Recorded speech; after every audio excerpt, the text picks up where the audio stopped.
Às vezes eu estou na escola sabatina, e aí eu vejo o pessoal comentando, né? E o pessoal fala, parece que tudo está perfeito. Você fala uma coisa, mas você vive outra. Interessante?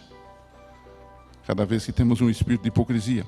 Cada vez que tratamos com maldade os filhos de Deus, temos o espírito do anticristo. O que o espírito do anticristo faz? Ele persegue, ele devora, ele mata. Você sabe quem é o anticristo? Você sabia de que o espírito do anticristo pode estar entre o povo de Deus? Presta bem atenção no que o pastor Moisés Matos ele vai falar neste momento. E oremos a Deus para que sejamos libertos do espírito do anticristo. Assiste o vídeo e fica até o final. E não esquece de se inscrever aqui no canal, deixando o teu gostei, comenta e compartilha. Olha só o que o pastor ele falou neste momento. E você tem outros indivíduos que foram anticristos. Por exemplo, o próprio Nabucodonosor. Quando ele faz aquela estátua e quando ele exige aquela adoração, e quando vem aquele decreto de morte, isso nos liga com Apocalipse, capítulo 13, falando do decreto de morte contra o povo de Deus. Enfim, o anticristo, ele está em cada fase.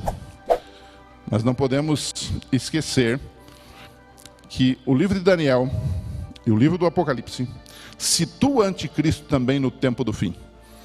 E essa história que Hal Lindsey contou no seu quebra-cabeças dispensacionalista é uma história esquisita, porque na Bíblia as coisas são muito claras. O anticristo já está em operação, nós sabemos disso. E quando é que ele começou? Você basta ler Daniel 7, você vai ver a sequência dos impérios mundiais. Você tem Babilônia, Medopérsia, Grécia, e você tem o quê? Roma. Roma se divide e não tem um outro império mundial. Roma se divide nos famosos 10 chifres, as 10 nações da Europa, e do meio dessas nações emerge o que Daniel 7 fala de um chifre pequeno que tem olhos, que fala bobagem, que fala grandiosidades, que fala obscenidades, que persegue os cristãos, que muda os tempos e a lei. Que império é esse? Não é um quinto império mundial, mas é logo após Roma que começa em ordem cronológica o anticristo. Tanto é que João diz aqui que na época dele, esse anticristo já estava o quê? Se manifestando. Em Tessalonicenses 2, Paulo fala de que o homem do pecado estava vindo. E nós temos ligado isso naturalmente a Roma na sua fase pagã e na sua fase religiosa. Bem, mas não é isso que eu quero falar hoje. Não quero esmiuçar aqui a profecia, apenas dar uma breve visão para você se situar. Mas eu quero voltar ao texto de 1 João, especialmente capítulo 4, versículo 3. Ele usa aí uma expressão dizendo que aquele povo lá daquela época tinha o espírito do anticristo. Anticristo é uma entidade, não é uma pessoa. De vez em quando eu ouço alguns dizendo assim: olha, é o Macron, não é? É o fulano, é o Beltrano. As profecias bíblicas escatológicas, elas praticamente, eu não lembro, mas elas não usam uma pessoa específica. Elas podem usar uma pessoa como símbolo de um império maior. Então você dizer que é X ou Y é temerário, é perigoso. Porque a profecia bíblica, ela segue uma ordem o quê? Histórica, por isso nós somos historicistas. Então, o que o João nos permite dizer é de que nós temos também uma coisa chamada o espírito do anticristo. E aí, irmãos, fala conosco. Nós somos muito rápidos para dizer: olha lá o anticristo, olha isso, aquilo. E se você quer ter sucesso na sua pregação, basta você colocar umas pitadas de emoção, com umas pitadas de escatologia, assim, um pouco mais para o lado de lá, assim, que você logo vai ter sucesso, o que é um problema. Nós temos que ser honestos com a Bíblia, com o texto bíblico. E quando você fala de espírito do anticristo, irmãos, a gente precisa entender que, na verdade, o espírito do anticristo é tudo que é contrário a quem? A Cristo. E Cristo é amor, Cristo é verdade. Ele disse: eu sou o caminho, a verdade e a vida. Cristo é justiça, Cristo é graça, Cristo é salvação. E aí nós precisamos entender que o espírito do anticristo é, na verdade, as características do anticristo. E quem é o anticristo? É o próprio Satanás.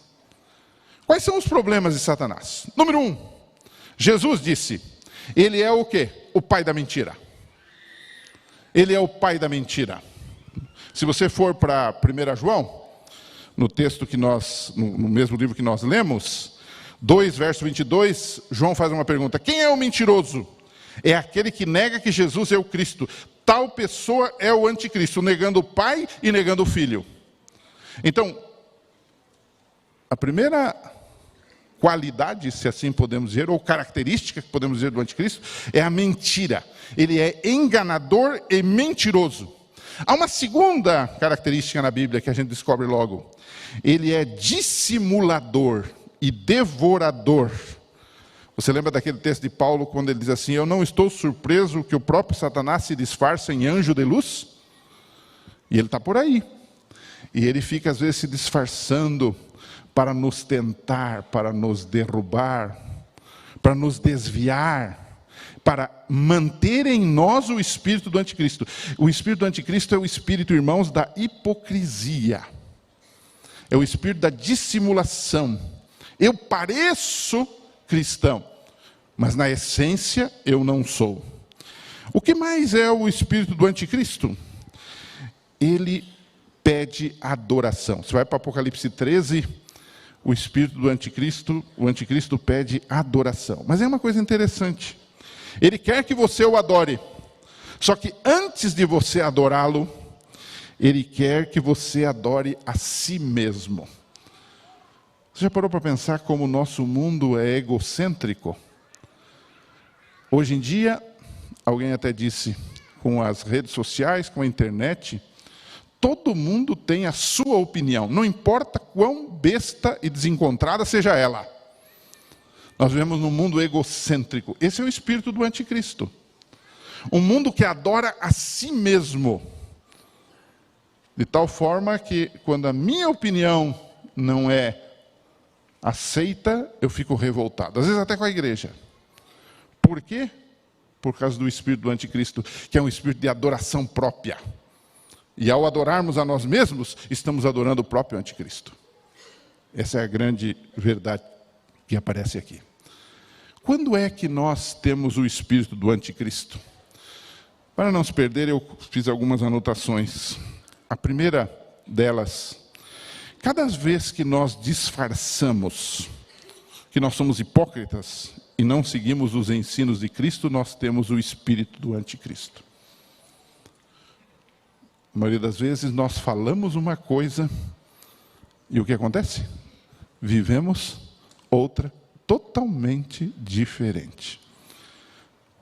Às vezes eu estou na escola sabatina e aí eu vejo o pessoal comentando, né?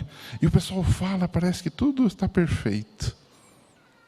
Você fala uma coisa, mas você vive outra. Interessante? Cada vez que temos um espírito de hipocrisia. Cada vez que tratamos com maldade os filhos de Deus, temos o espírito do anticristo. O que o espírito do anticristo faz? Ele persegue, ele devora, ele mata. Às vezes a nossa língua mata os irmãos, os mexericos, as más observações, as más colocações. Cada vez que tratamos com maldade os filhos de Deus, nós estamos tendo o espírito do anticristo. O velho pastor George Knight dizia num sermão, numa ocasião: tem alguns cristãos que parecem que são piores que o diabo. São maus, falta amor, falta compreensão. Ah, sim. Interessante, irmão. Cada vez que nós traímos, mentimos e trapaceamos, nós temos o espírito do anticristo. Cada vez que você traz sua esposa ou seu esposo, cada vez que você trai um amigo, cada vez que você trapaceia num negócio, cada vez que você mente, você tem o espírito do anticristo. Cada vez que queremos comer, beber, usar coisas contrárias à vontade de Deus, estamos tendo o espírito do anticristo. Cada vez que não imitamos a Cristo, nós estamos tendo o espírito do anticristo. E aí, irmãos, a grande lição que tiramos aqui é de que muitas vezes é fácil a gente ficar estudando esses assuntos e a gente cola etiquetas em outras pessoas, em outras entidades, em outras igrejas até. Mas muitas vezes nós mesmos conservamos conosco o espírito do anticristo. Há muitos anos, numa revista Ação Jovem, alguém é do tempo da Ação Jovem aqui ainda? Quando era diretor de jovens numa igreja, eu li um sermão, havia uma semana de oração. E o título do sermão era no mínimo inusitado. Ele dizia assim: um trago no bar de Babilônia. O que ele quis dizer com isso? Ele quis dizer que muitas vezes, mesmo já batizados, já membros da igreja, a gente flerta com o anticristo, com a Babilônia, e a gente tem aquele espírito. E o que precisamos ter, irmãos? O espírito de Cristo. Nós precisamos nos converter para que isto mude a partir de nós. Precisamos nos quebrar diante de Jesus. Você notou que o apóstolo João, lá no capítulo 2, fala de duas coisas interessantes que vão proteger aqueles irmãos do espírito do anticristo, vão libertá-los do espírito do anticristo. A primeira delas, ele diz assim: vocês têm o quê? Conhecimento. Mais do que nunca, irmãos, nós precisamos estudar a palavra de Deus. Mas pastor, eu não estudo a Bíblia. Muitas vezes eu estudo superficialmente. Conhecimento para não ser vítima dos ardis de Satanás. Para não ser presa fácil do anticristo e conservar em mim o seu espírito, suas características. Por outro lado, ele diz assim: e vocês têm o santo. Os autores que comentam esse texto ficam, às vezes, andando um pouco para lá ou para cá, mas a maioria das vezes esse texto quer dizer: vocês têm o Espírito Santo para orientá-los. Nós carecemos do poder do Espírito para nos orientar no que nós estamos certos e no que nós estamos errados e precisamos mudar. O link da pregação completa está aqui na descrição, caso você queira acompanhar a mensagem por completo. Não esquece de se inscrever aqui no canal também, deixar o teu gostei no vídeo, comentar e compartilhar. Que Deus te abençoe e um forte abraço para você aí em Cristo Jesus.